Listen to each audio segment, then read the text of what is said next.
Look, I think there's some very practical steps we can take to ensure that, there's no perception that judges are acting according to their own prejudice rather than the law.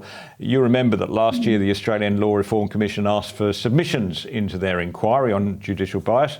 Menzies Research Centre obliged with some research we conducted where we looked for statistical evidence of apprehended bias in decisions made in the federal court on matters of industrial law, but could have equally applied in the field of environmental law. And we found it. We found that one judge, for example, had found in favour of the unions in 10 out of the 11 matters that came before him. Now, strangely, and we've never worked this out, the ALRC refused to publish our submission on the grounds that it was defamatory, which it most certainly was not. And the notoriety bestowed on the report was great. It drove huge traffic to our website, made it the best read report we've ever published for at least 5 years. But while the Commission didn't publish our submission, it clearly looked at it favourably, and one of the ALRC's recommendations, recommendation 13, is that the Commonwealth courts should develop a policy on the creation, development and use of statistical analysis of judicial decision-making. That's just what we said, and I think it's a very sensible proposal, but maybe I'm showing my own bias. What do you think, Amanda? Look, it shows the importance of letting the numbers tell their story when we scrutinise the work of judges in the way that, let's face it, all of us face scrutiny in the work that we do. We're held to certain standards that we need to meet.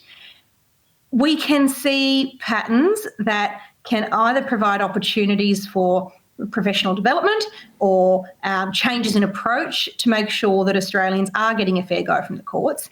Can I also, in a little bit of a plug here, say it highlights the importance of the work done by the Menzies Research Centre, because in this recommendation we see the manifestation of really sensible evidence-based work being adopted by the Law Reform Commission of this land. So often the recommendations that need to be made are searching for concrete evidence on which to hang their hat. The great work of the Menzies Research Institute really did back up, it seems, that recommendation. Yeah, our motto here, in God we trust, everybody else bring data. Finally, Amanda, very quickly to the freedom of religion before I'm joined by Martin Iles from the Australian Christian Lobby.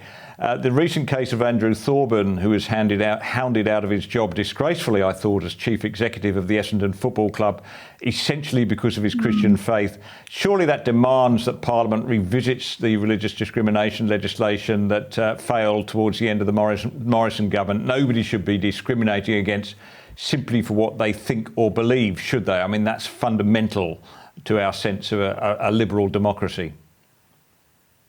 It's fundamental to our democracy. It's also a fundamental human right.